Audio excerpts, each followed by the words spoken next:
Hello sports fans, welcome to Super Sports Central. Today, we're going to go over my Week 5 XFL predictions. So last week I had a record of 4-0, and that brings my overall record on the XFL season to 13-3. Starting off on Thursday, we've got the Roughnecks visiting the Sea Dragons. So this should be a really good game to open up Week 5. The Roughnecks are 9-0 in franchise history, and the Sea Dragons are only 2-2 this season, but they've been playing much better as of late. This game should be a shootout. Both teams have tremendous offenses. I would say the two best offenses in the XFL.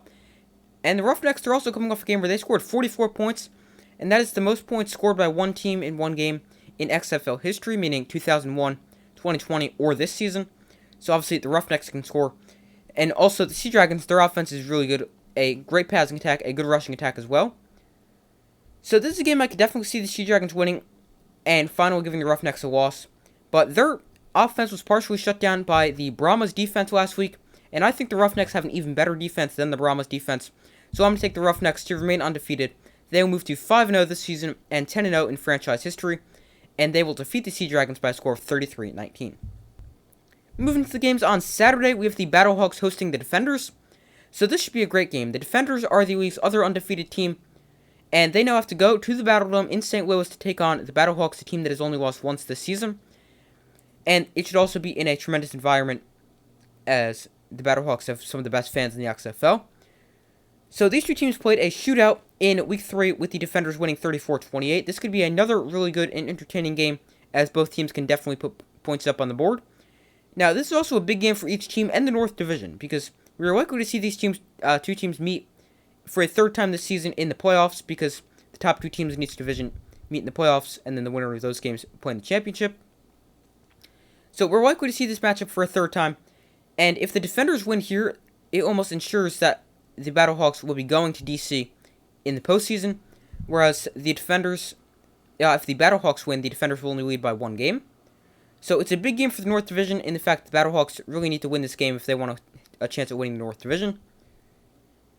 But I could definitely see this game going either way, and I'm going to take the Battlehawks with the win, and I have them handing the Defenders their first loss of the season, as the Battlehawks win this game in another higher scoring game by a score of 29-23. Next up, we've got the Guardians visiting the Vipers. So this is the tank bowl, the toilet bowl, whatever you want to call it. These two teams are definitely the worst two teams in the XFL. Both teams are winless and searching for their first win this season. And obviously, one team will get their first win this season. So I could see this game going either way. I can actually see the Guardians getting a win, even though they've been so bad this season. But the Vipers, they've actually been somewhat competitive. So I'm going to take the Vipers to get the win over the Guardians. Just because the Guardians, they've been so bad. And they're by far the worst team in the XFL.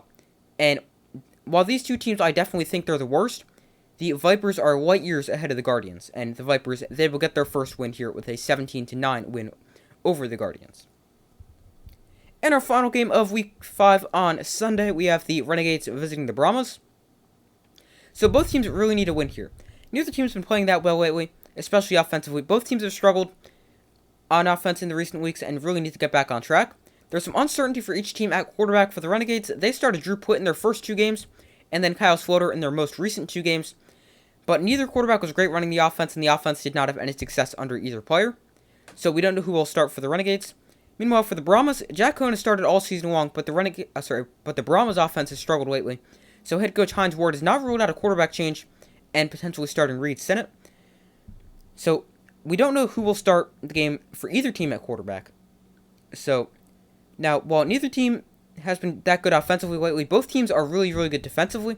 The Renegades, they are pretty banged up defensively, so I'm going to go with the Brahmas getting the win. I think they have the slightly better offense, and the Renegades have just too many injuries defensively, and I'll take the Brahmas getting the win here over the Renegades by a score of 16-12. So that's all for this video. Thank you guys for watching. Make sure to like, subscribe, comment, turn notifications. I do my best to post as often as possible. Let me know in the comments if you agree with my predictions, disagree, and why.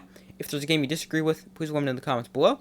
Make sure to check out the community tab of my channel, where you guys can make sure to vote on who you think will win this week's games.